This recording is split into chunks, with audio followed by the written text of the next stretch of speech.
जिनको शीस झुकाए त्रिशूल डमरू हाथ बिराजे।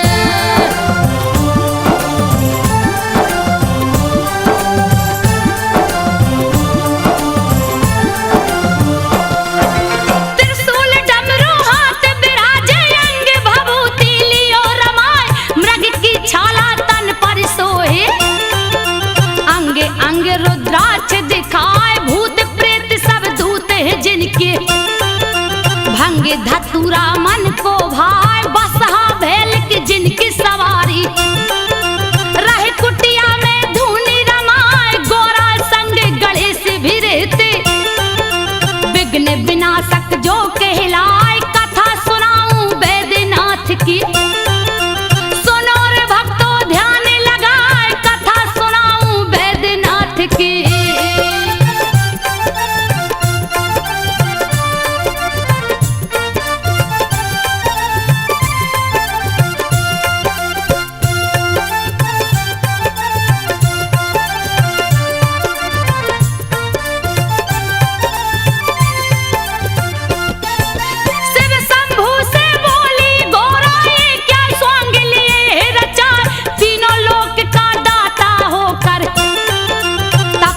काली अभेस बनाए, सुन के उल्हना तब गोरा की, सोने का महल दिया बनवाए, गृह प्रवेश करने को शिव जी, विश्वेश्वर को लिया बुलाए, रावण जिसका बेटा लगता, केकसी जिसकी पत्नी कहाए, विश्वेश्वर के संग के कसी, स्वर महल में गई समाए, पूजा का जब हुआ समापन,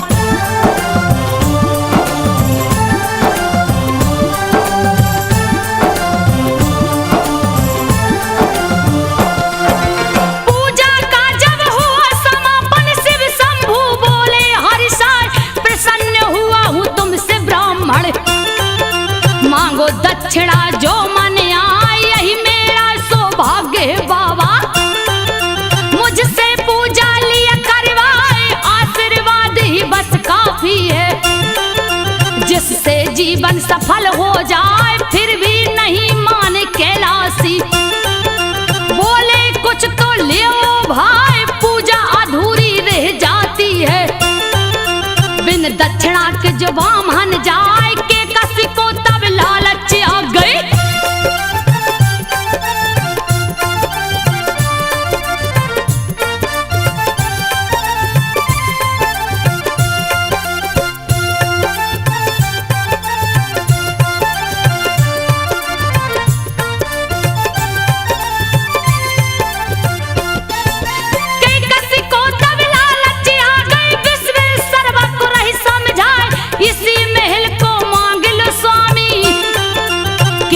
सुंदर रहा दिखाए, विश्वेश्वर ने टाल न चाहा, अड़ गई वो जिद पे है आए, विवश होकर पंडित राज ने, शिव जी से बोला सकुचाए, दक्षिणा में यह महल दीजिए, मेरे मन को गई है भाई, तथास्तु कह करके शिव जी ने, मन ही मन में रहे मुस्काए, पार्वती तब क्रोधित हो गई,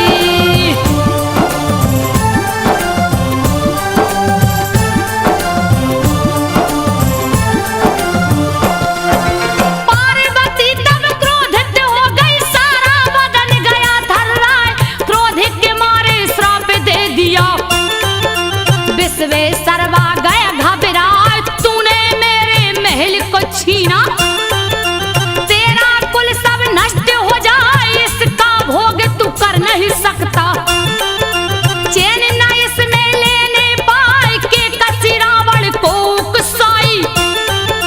शिव को लाओ लंका उठाए, पार्वती ने श्राप दिया है, बचने का नहीं दूजा उपाय, जा बेटा कैलाशी को लाओ।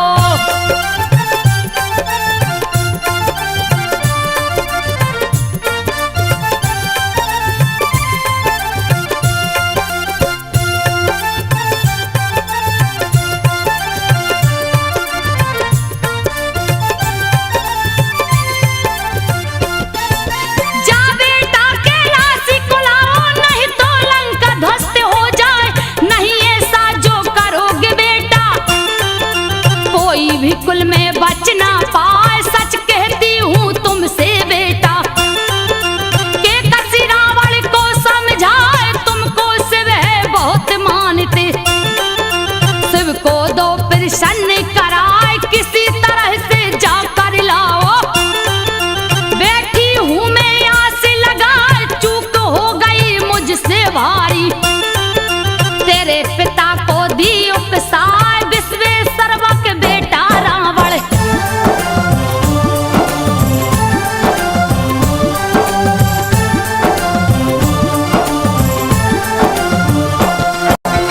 विश्वेश्वरवा का बेटा रावण, जिसकी भक्ति कहीं न जाए, निस दिन शिव का पूजन कर, लंका से कैलाश को जाए। एक दिन रास्ते में नारद ने मति रावण की दियो घुमाए, बोले नारद जब रावण से, लावो शिव को लंका उठाए, अजर अमर हो जाओगे तुम।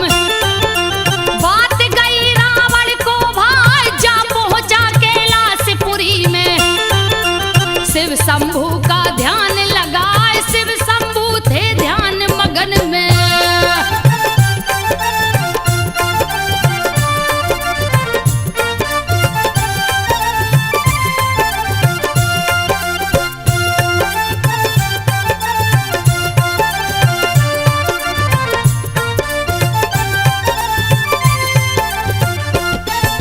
शिव शंभू थे ध्यान मगन में, रावण मन ही मन हर्षाए, ऐसा मौका नहीं मिलेगा, क्यों ना लूं कैलाश उठाए, रखूंगा जाकर लंकापुरी में, फिर शिव जी को दूंगा जगाए, सोच के ऐसा सब रावण ने कैलाश पर्वत लिया उठाए, हिला कैलाश ओ शिव जी डोले, दिया रावण ने हाथ लगाए, ध्यान भंग हुआ शिव शंभू का, तब जंघा से दियो दबाए, दब गया दोनों भुजा रावण का।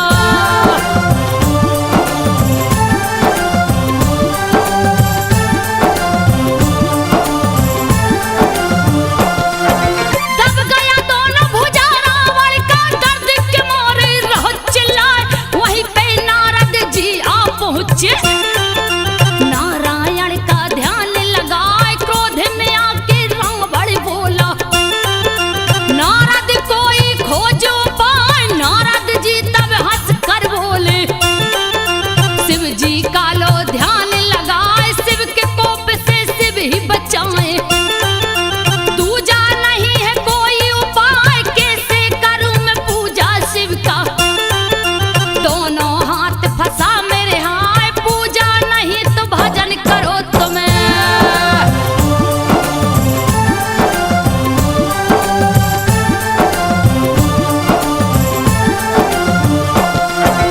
पूजा नहीं तो भजन करो तुम, रावण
बारिश से तन भीगा जाए, कोशिश लाख किया रावण ने, शिव प्रसन्न ना होने पाए, क्रोधित होकर राजा रावण लिया खड़ग तब हाथ उठाए, एक एक करके शीश काट कर अग्निकुंड में भेंट चढ़ाए, नौ शीश जब काट दियो तो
लगा लगाने जोर भुजा से, फिर भी लिंग ना हिलने पाए। क्रोधित होकर तब रावण ने अंगूठा से दिया लिंग दबाए। लंका नहीं ले जा सकता तो दूंगा पातालपुरी पहुंचाए। तब करने आसन पर बैठा, नहीं था कोई दूजा उपाय। दर्शन देकर शिव शंकर ने रावण को दिया शर्त बताए, जहां भी धरती पर रखोगे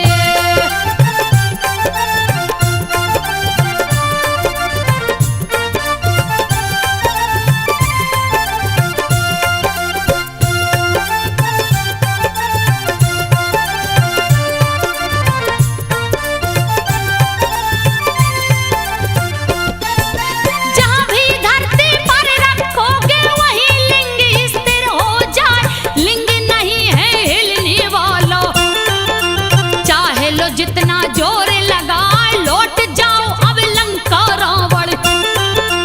दूजा नहीं है कोई उपाय, मेरी आराधना जहां करोगे मन वांछित वर प्राप्त हो जाए। रावण लौट गया लंका को, सारे देवता गए हर्षाए। शिवलिंग को स्थापित करके बैजू को दिए भक्त बनाए। देवता गण बैजू से बोले,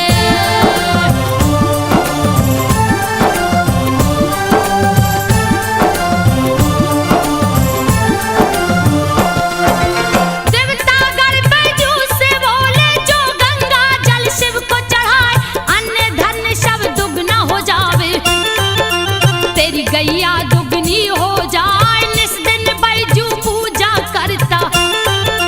शिव शंभू का ध्यान लगाए, एक दिन बिन पूजा किए ही बैठ गया भोजन पर आए। ध्यान पड़ी जब शिव शंभू की, दौड़ा दौड़ा बैजू जाए। जैसे ही पूजा पर बैठा है शिव शंभू बोले हर्षाए, हुआ प्रसन्न मैं तुमसे बैजू।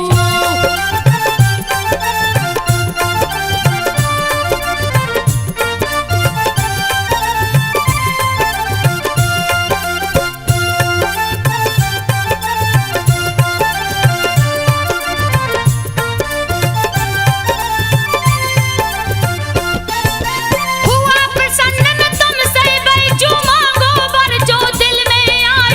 ऐसा वर दो मुझको बाबा, मेरा नाम अमर हो जाए। यो मत शिव जी बोले हैं। बैजू मन ही मन मुस्काए, पहले बैजू नाम तुम्हारा, पीछे नाम मेरा जुड़ जाए। युग युग तक यह पावन धरती बैजनाथ का धाम कहा है। होनी तो होकर रहती है, लेख कर्म का मेट न पाए। राज छिपा एक और है इसमें,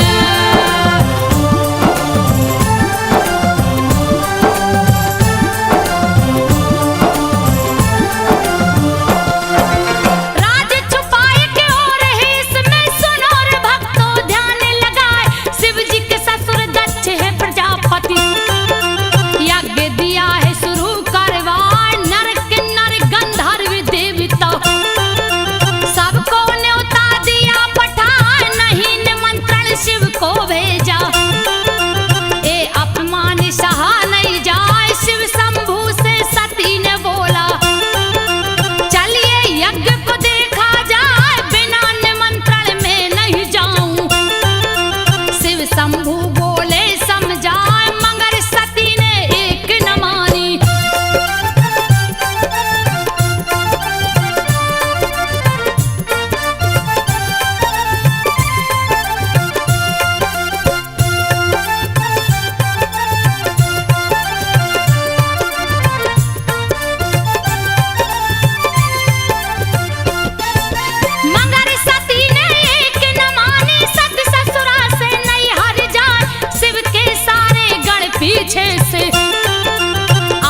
इस तन को अब दूंगी जलाए, कूद पड़ी तब हवन कुंड में।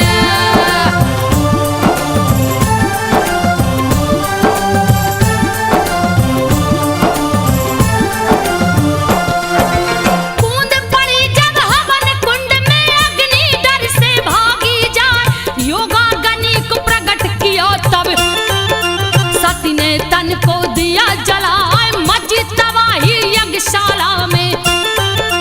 शिव गण दिए उत्पात मचाए, नारद आकर शिव शंभू को समाचार सब दियो सुनाए, वीरभद्र और महाकाली को दियो जटा से प्रकट कराए, वीरभद्र और महाकाली को शिव जी दल बल सहित पठाए, यज्ञशाला रणभूमि बन गई।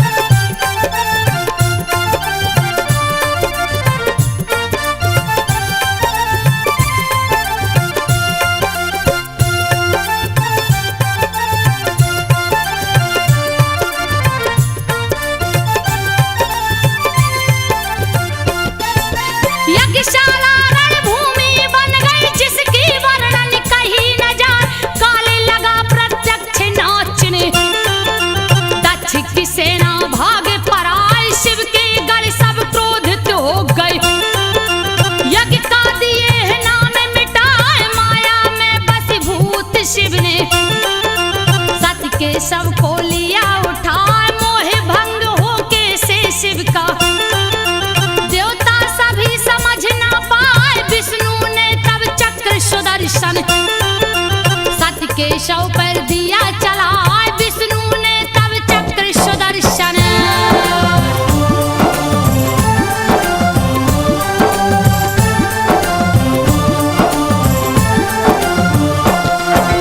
शिव ने सती के शव को देखा, हाथ लिए त्रिशूल उठाए, रुद्र रूप देख शिव शंभू का मन ही मन सब देव घबराए, करने लगे जब तांडव शिव जी, पल में लागे प्रलय हो जाए, कप गई धरती कप गए अंबर, सबकी बुद्धि गई हेराए, हाहाकार मचा तीन लोक में, कब क्या होगा कहा न जाए, क्षीर सागर सब देवगढ़ पहुंचे, विष्णु थे जहां ध्यान लगाए, मोह भंग कीजे शिव शंभू का।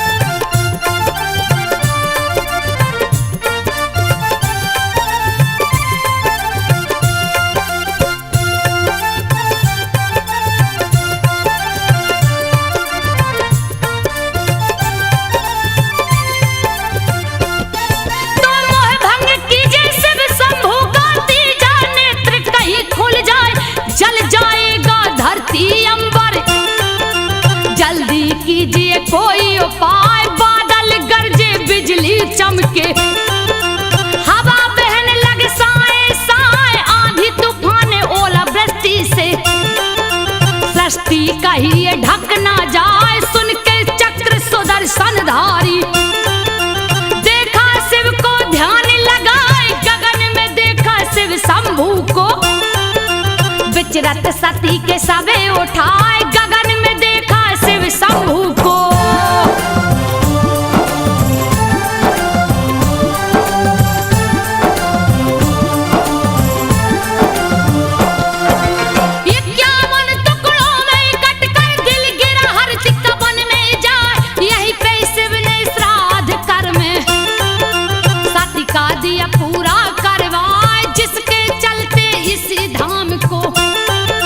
चिंता भूमि भी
सुन लो ध्यान लगाए, आज गेवी गंगा जल लेकर पहुंच गए सुइया पर आए। सुइया पहाड़ पर एक थगा दहा, प्यास के मारे रहा चिल्लाए। आज गेवी ने मन में सोचा, दूं मैं इसका जान बचा, ली कांवर से गंगा जल को उसके मुंह से दिया लगाए। भक्तों से अपनी लेत परीक्षा,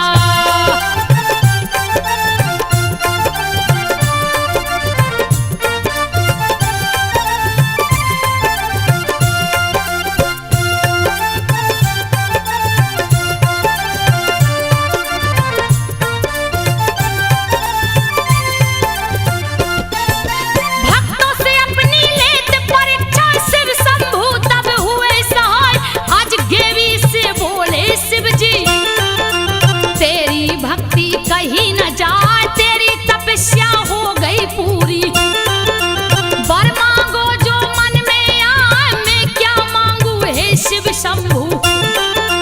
धन्य भाग्य जो दरस दिखाए, दिए वर है फिर आज गेवी को।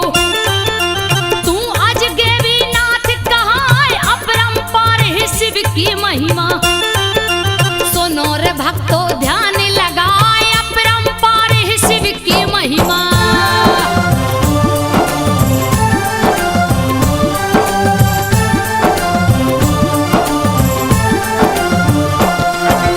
त्रेता युग के सावन माह में राम जी सुल्तानगंज को आए। सीता सहित चारों भाई ने कांवर में जल लिया उठाए। सुल्तानगंज से देवघर आकर शिव शंभू को दिए नहलाए। लंका से लंकेश भी निकला, हरिद्वार से जल भर लाए। सावन माह में देवघर आकर शिव जी को जल दिया चढ़ाए। समुद्र मंथन सावन माह से, सुनो हुआ था ध्यान लगाए। समुद्र मंथन सावन माह से,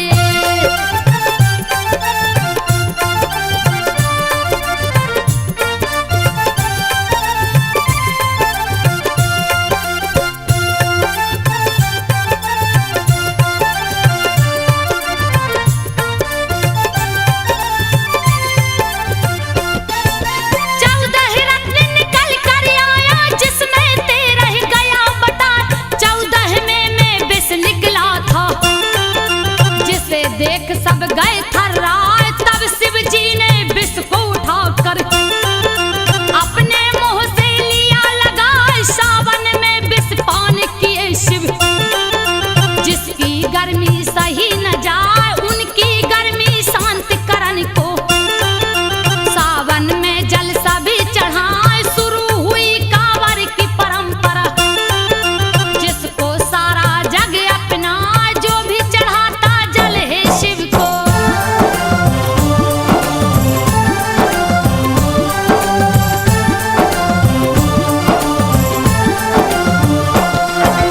बड़ी विभीषण काल पड़ गया, प्राणी त्राहि माम चिल्लाए। तपने लग गई धरती माता, कहीं ना पानी दिखने पाए। पेड़ पौधे सब सूखन लागे, कोप सूरज का बढ़ता जाए। धरती के सारे प्राणी तो भूख के मारे गए घबराए। व्याकुल होकर भक्त वासुकी लिया हाथ को डाल उठाए। चीरने लगा धरती का सीना, कंद मूल ना दिखने पाए। फिर भी हार न माने वासुकी।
समझ न पाए, मस्तक फटा पड़ा था शिव का।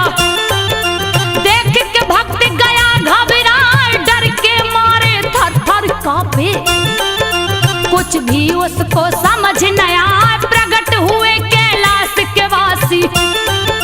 वासुक से बोले मुस्काए, मांग लो वर जो चाहो बेटा, जो भी तेरे मन में आए, हे प्रभु जी अकाल मिटा करे।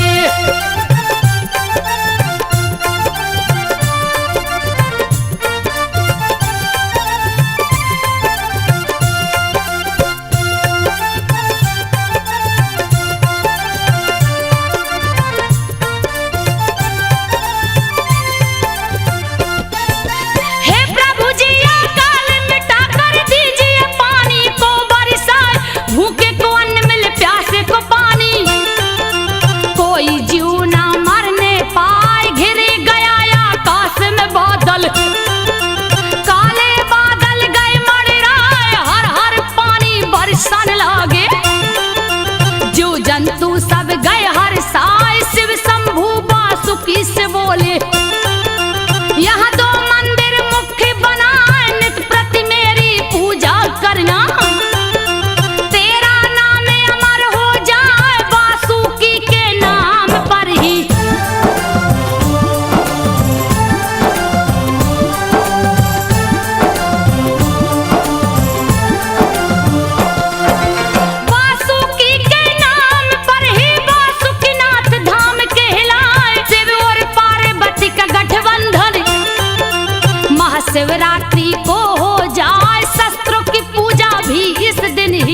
जो भक्तों ध्यान लगाए, संजो शिव